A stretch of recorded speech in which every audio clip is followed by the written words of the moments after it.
పెళ్ళైనా పండగైనా వేడుక ఏదైనా పట్టుచీరల ప్రత్యేక వేదిక వారాహి సిల్క్స్. నమస్తే రమ్మగారు. నమస్తే జయ. రమ్మగారు, శని త్రయోదశికి కొంచెం ప్రత్యేకమైన స్థానం ఉంది. అసలు మిగతా దేవుళ్ళకి, సాయిబాబాకి కొంతమంది భక్తులు, వెంకటేశ్వర స్వామికి కొంతమంది భక్తులు, అమ్మవారికి కొంతమంది భక్తులు మనకి కనిపిస్తారు. పరమ భక్తుల కథలు కూడా మనం కొన్ని చెప్పుకుంటూ ఉన్నాం. కానీ శనీశ్వరుడికి ఇలాంటి భక్తులు ఉన్నారా? అంటే ఇంత ఇష్టంగా కులదైవంగా కానీ ఇష్టదైవంగా కానీ కొలిసే వాళ్ళు ఉంటారా? ఆయన పేరు అనగానే చాలామంది భయపడిపోతూ ఉంటాం. సహజంగా అమ్మో ఆయన ప్రభావం మనం, మిగతా దేవుళ్ళ అందరి ప్రభావం మన మీద ఉండాలని కోరుకుంటాం, ఈయన ప్రభావం మాత్రం వద్దని కోరుకుంటాం, కష్టాలు తప్పు అనేసి.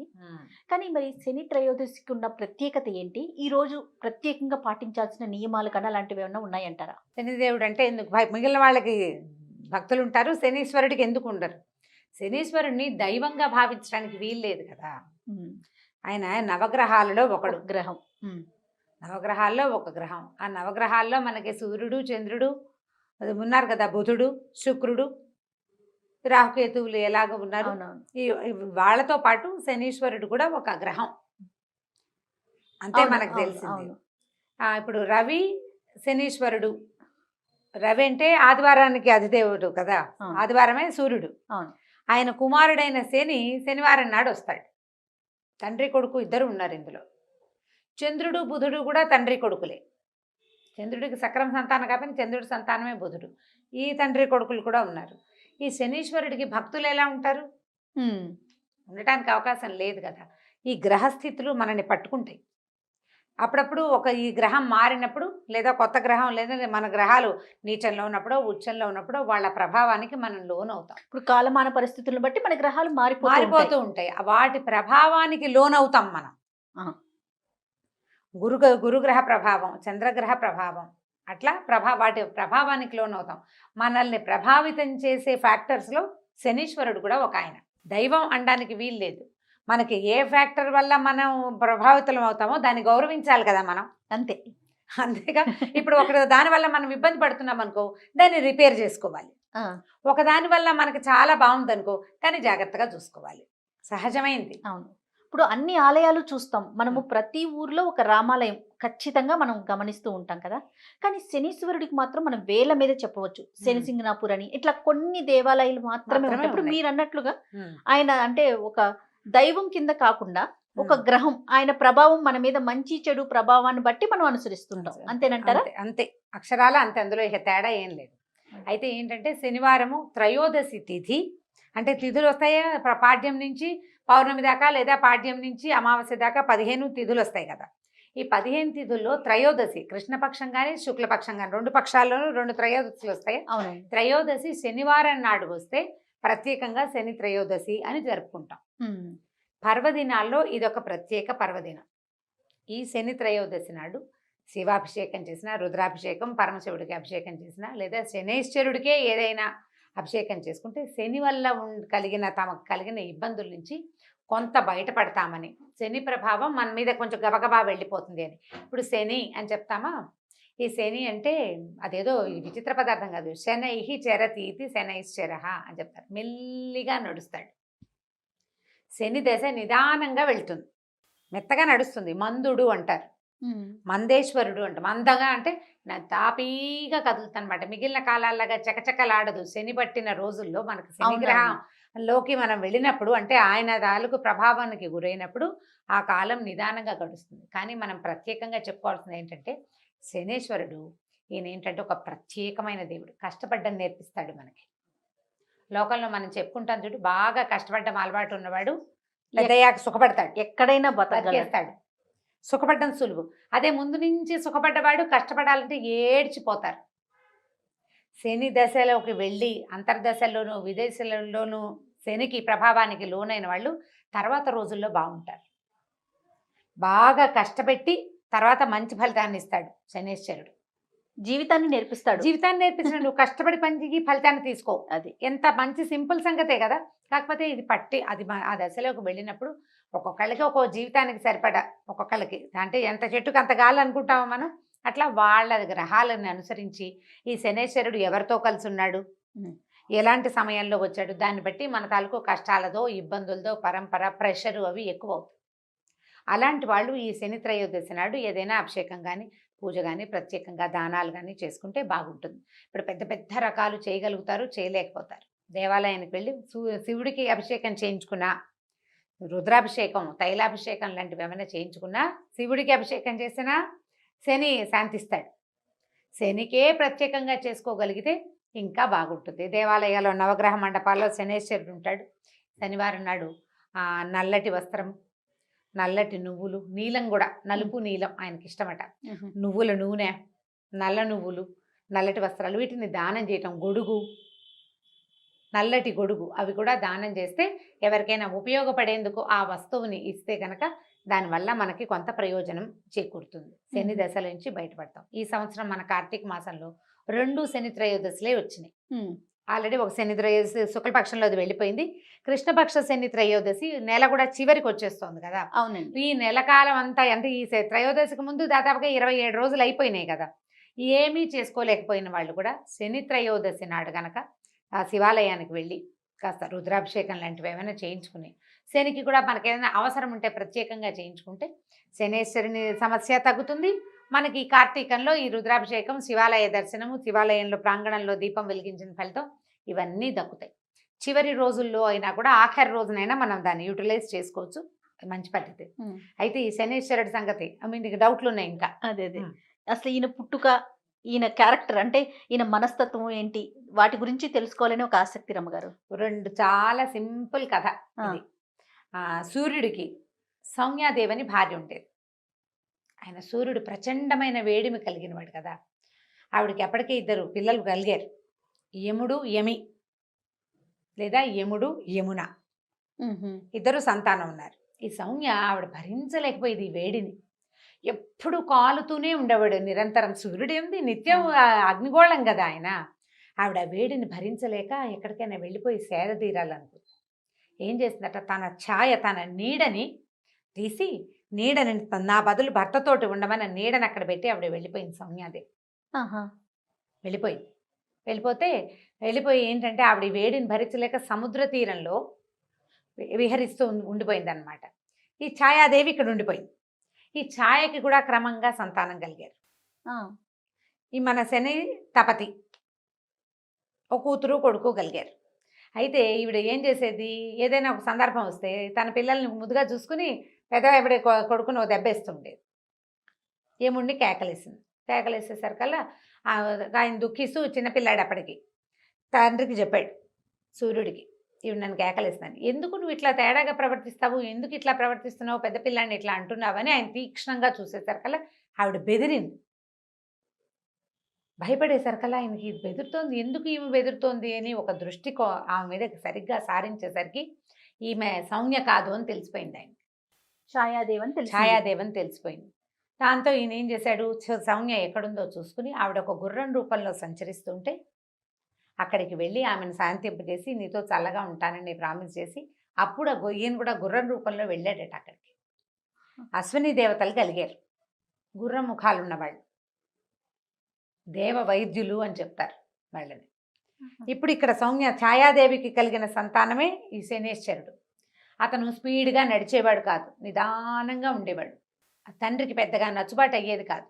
ఈ రవికి శనికి పడదంటారు గ్రహాల రీత్యా కూడా. చంద్రుడికి బుధుడికి పడదు, రవికి శనికి పడదు. తండ్రి కొడుకులు కదా, తండ్రి కొడుకులే కదా, కానీ వీళ్ళిద్దరికి పడదని ఒక మాట చెప్తూ ఉంటారు. పూర్తిగా నాకేం జ్యోతిష్యం వ్యవహారం పెద్దగా తెలీదు, ఏవో చదువుతుంటాం కదా, అప్పుడు కనపడుతూ ఉంటుంది అనమాట. తండ్రి కొడుకే ఈ వారంలో మొదటి రోజుకి ఆయన అధిపతి అయితే చివరి రోజుకి ఈయన అధిపతిగా ఉంటాడు. మనకి హోరాకాలాలని లెక్క పెడతారు. రోజు పొద్దు నుంచి సాయంత్రం దాకా హోరలు మారుతూ ఉంటాయి. రవి హోర, శని హోరలు, రకరకాల హోరలు. ఆ వారం రోజున మొదటి హోర వాళ్ళదనమాట. 1 గంట, 1:10 నిమిషాలు ఏదో చిన్న సమయం. ఈ సమయంలో ఈ లైన్ రోజంతా హోరలు మారుతూనే ఉంటాయి. శని హోర అయిన తర్వాత మళ్ళీ రవి వస్తాడు కాబోలు మరి. అంతేగా జరగాలి. శనివారం అయ్యాకే ఆదివారం వచ్చేది. నాన్న వెనకాలే కొడుకుంటాడు ఇప్పుడు. అదే కనిపిస్తుంది. అయితే ఇది ఇంతే కదా. ఆ తర్వాత ఈయన గ్రహాలకి అధిపతులుగా వీళ్ళు మారారు.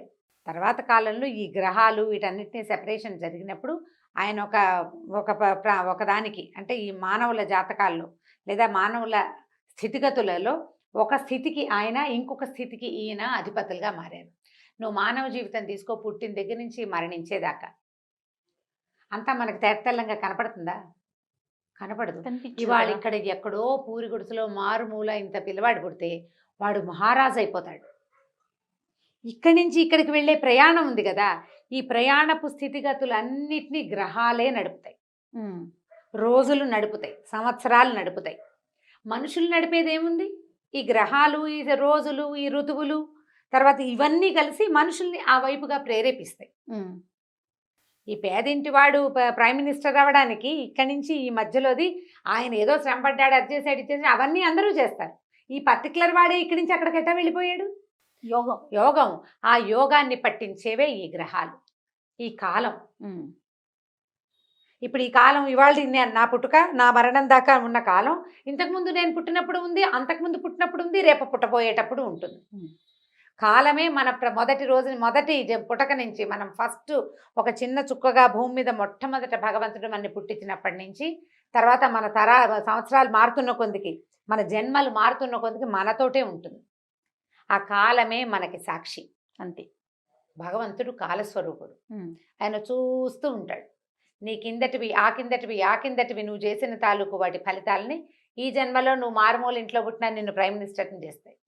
ఈ మొత్తానికి సాక్షిభూతంగా ఉన్నటువంటి భగవంతుని యొక్క అవయవాలే ఈ గ్రహాలు, ఈ ఋతువులు, ఈ సంవత్సరాలు, ఇవన్నీ దానికి ఒక్కొక్క పేరు పెట్టుకున్నాం. అంతే. ఆ మొత్తం చక్రంలో భాగమే శనీశ్వరుడు. అయితే కొన్ని అపోహలో మరి నిజాలో తెలియదు కానీ ఆయన్ని అంటుకోకూడదని, పూజా విధానంలో ఆడవారు కొంచెం దూరంగా ఉండాలని, నల్ల వస్త్రాలే ధరించాలని, ఇలాంటి ప్రత్యేకమైన నియమాలు రావటానికి దీనికి సంబంధించి ఏదన్నా అంటే పూర్వపు అంశాలు ఏమన్నా ఉన్నాయా రమ్మగారు? కాలక్రమంగా ఏమవుతాయంటే జయ, చిన్న చిన్నవి కూడా పెద్ద పెద్దవిగా పరిణమిస్తాయి. ఇప్పుడు స్త్రీలు దూరంగా ఉండాలని చెప్పేదేమో మన శని సింగనాపూర్లో ఆడవాళ్ళు రాకూడదని, మేమెందుకు రాకూడదని మన వాళ్ళు ఫైట్ చేసి దాన్ని సాధించినట్టున్నారు. ఇవాళ రేపు స్త్రీలు కూడా వెళ్ళొచ్చని మొదట్లో వెళ్ళి దగ్గరికి వెళ్ళి చేసేవాళ్ళు. ఈ మధ్య కాలంలో ఒక 4-5 ఏళ్ళ నాడు నేను వెళ్తే ఇక్కడెక్కడో నూనె పోస్తే చాలా గొట్టాల ద్వారా వెళ్ళి అక్కడ పడుతుంది ఆయన మీద. దగ్గరికి వెళ్ళేది అయితే ఇప్పుడు లేదు. మరి ఆడవారండి ఎవరు లేరు, అందరూ దూరంగా ఉండేదే, ఏదో పూజారి ఎవరో చేస్తారు. ఇవి ఏంటంటే ఇది పూర్వకాలపు విధానం. అంటే పూజా విధానాలు అవి మగవాళ్లే చేసుకునేవాళ్ళు. అన్ని జాతుల వాళ్ళు పూజలు చేసేవాళ్ళు కాదు ఇదివరకు. ప్రత్యేకంగా ఒక కల్టే పూజ చేసేది. అందులో ఆడవాళ్ళు ఇల్లు వాకిలి పనులు పాటలతోటి సతమతం అవుతుంటే మగవాళ్ళు ఆ పని చేసేవాళ్ళు. బహుశా అలా వచ్చిందేమో. అలా వచ్చింది, అట్లా వచ్చి ఉండొచ్చు. అంతకంటే తీవ్రంగా ఉందని అనిపించదు. అయితే ఏంటంటే ఈయనకి నలుపు ముదురు నీలము ఇష్టం. ఆయనకి నచ్చేలాగా ప్రవర్తించడం అన్న అంశం కోసం నల్లటి బట్టలు చెప్తారు. ఆయనకు సమర్పించేది నల్లటి వస్త్రమే. నువ్వుల నూనె సమర్పిస్తారు, నువ్వుల నూనె సమర్పిస్తాము. ఆయనకి ప్రీతి, ఆయనకి నచ్చు. తైలం ఇష్టం, ఆయనకి తైలం ఇష్టం, నువ్వుల నూనె అంతే. నువ్వుల నూనె ప్రత్యేకం, అందుకని నువ్వుల నూనె సమర్పిస్తారు. ఇప్పుడు అదే, ఇప్పుడు నా దగ్గర నీకు పని ఉంది, నాకు నచ్చింది ఇస్తావా, నీకు నచ్చింది ఇస్తావా? నాకు నచ్చింది ఇస్తే మీరు పని ఎలా చేస్తారు? అదే కదా, సేమ్ అదే పాయింట్ ఇక్కడ. ఆయనకి నచ్చినవి ప్రతి గ్రహానికి, ఈ గ్రహానికి బుధుడికి పెసలు, శుక్రుడికి ఇంకోటి, బృహస్పతికి గురువుకి శనగలు, అలా చెప్తారు. ఒక్కొక్కళ్ళకి ఒక్కొక్కటి అని. ఈయనకి నువ్వులు చెప్పారు. ఈయనకి నువ్వులు ఇష్టం. దీంట్లో ఇంకొక విధానం ఒకటి ఉంది. ఈ శనివారం నాడే ఒంటికి నూనె రాసుకొని తలంటి పోసుకోవాలని చెప్తారు. తైలాభ్యంగనం చేయటం, ఒంటికి నూనె రాసుకొని నూనెని వదిలించుకోవాలి. తైలాన్ని దానం చేయాలి. తర్వాత తిలలు దానం చేయాలి. నువ్వులు ఆ రోజున ఎవరి చేతిలో నుంచి తోటకూర విసేని అంటారు. అవును. ఇనప వస్తువులు, నువ్వులు, నూనె ఇంకొకరి చేతిలో నుంచి తీసుకోకూడదు. బజార్ వెళ్ళి కొనుక్కోకూడదు. మనం చెయ్యకూడని ప్రతి పనికి కూడా శని ప్రభావం ఉంటుంది, శని పట్టుకుంటుంది జనరల్ లాంగ్వేజ్ లో మనం వాడేది. అలా చెప్పి ఆ పనుల నుంచి మనల్ని అవాయిడ్ చేసే కార్యక్రమాలు జరుగుతూ ఉంటాయి. ఎందుకంటే నువ్వు కష్టపడాల్సి వస్తావు, నువ్వు కష్టపడతావు. ఆయన పని చేయిస్తాడు నీతోటి, అంతే. నువ్వు ఎక్కువ శ్రమతోటి తక్కువ ఫలితం ఇస్తాడు. నువ్వు శ్రమ పెంచిన కొందికి ఫలితం కనిపిస్తుంది. నువ్వు ఇంత కష్టపడతావు కాబట్టి వద్దంటారు, కష్టాలు ఎక్కువ అవుతాయని. నిజానికి శని చెడ్డవాడని అనడానికి వీల్లేదు. కష్టే ఫలి అనేది నీకు నేర్పిస్తాడు. ఆయన వెళ్తూ మంచి చేసి వెళ్తాడు. అవునంట. నీకు కష్టపడ్డాన్ని నేర్పిస్తే ఉత్తరోత్తర నువ్వు హాయిగా ఉంటావు. ప్రతి జీవి మీద ఆయన ప్రభావం ఉంటుందని ఉంటుంది. వింటాం కదా రమగారు. ఉంటుంది. ప్రతి జీవి మీద ఆయన ప్రభావం ఉంటుంది. ఆఖరికి దేవాధిదేవుడైన పరమేశ్వరుడు కూడా ఈయనకి లొంగిపోయాడని ఆ, అలాంటి బోల్డన్ని పురాణ గాథలు ఉన్నాయి. ప్రధానమైంది శనివారం నాడు తైలాభ్యంగనం ప్రాక్టీస్లో పెట్టుకోవాలి ఎవరైనా. దానివల్ల 2 బెనిఫిట్స్ చెప్దాం చూడు. ఇప్పుడు శనికి ప్రభావము అవన్నీ నువ్వు లోన్ అవ్వవు, నీకు లేవు అవేవి. నూనె రాసుకొని స్నానం చేయటం వల్ల ఫ్రెష్గా అవుతావు. రిఫ్రెష్ ఇంట్లో అయిపోతాం. నుంచి బద్ధకం తగ్గుతుంది. కొవ్వు అక్కడక్కడ ప్యాక్ చేయబడి ఉన్నది మూవ్ అవుతుంది.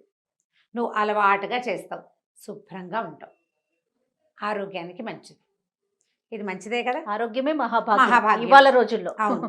కాబట్టి తైలాభ్యంగనం శనివారం నాడు నెత్తికి నూనె పెట్టుకోవటం, చెవిలో కొంచెం నూనె వేసుకోవటం, చిన్నపిల్లలకి ముక్కులో చెవిలో కూడా నూనె వేయటం. వేయటం. మరి చంటి బిడ్డలకి డాక్టర్లు వద్దంటే మానేయండి, కానీ కాస్త పెద్దవాళ్ళకి వేయచ్చు, పర్వాలేదు. చక్కగా బాగా నువ్వుల నూనె ఒంటి కంటేలాగా మర్దం చేసుకోవటం, సున్నిపిండి పెట్టి చక్కగా దాన్ని వదిలించుకోవటం, బాగా నలుగు పెడితే చర్మం కాంతి దేరుతుంది. దానివల్ల మీకు ఉత్సాహం వస్తుంది, మంచి నిద్ర పడుతుంది. మర్నాడు ద్విగుణీకృత ఉత్సాహంతో పనిచేస్తారు మీరు. మర్నాడు రవి కదా వచ్చేది, రవి నాటికి స్పీడ్గా ఉంటారు, పని చేయడానికి సిద్ధంగా ఉంటారు. అందుకని ఈ శనివారం నాడు ఇది చేసుకోవాలి. ఇవి మంచి పనులు. ఈ రోజున గనక మనం శని త్రయోదశి నాడు గనక ఏ చిన్న దైవ కార్యక్రమం చేసినా అది ద్విగుణీకృతమైన ఫలితాన్ని ఇస్తుందని చెప్తారు. కొన్ని వస్తువులు కొనుక్కోకూడదు అని పెద్దవాళ్ళు చెప్తే ఎందుకు అని అనకుండా మానేస్తే సరిపోతుంది. ఇవి చేయనాయినా అని చెప్పారు, ఎందుకు అని అడద్దు, చేసేయండి. చేసేస్తే వచ్చే మంచి ఏదైనా వస్తుంది, లేకపోతే పనైనా అవుతుంది కదా, కనీసం పనైనా అవుతుందిగా.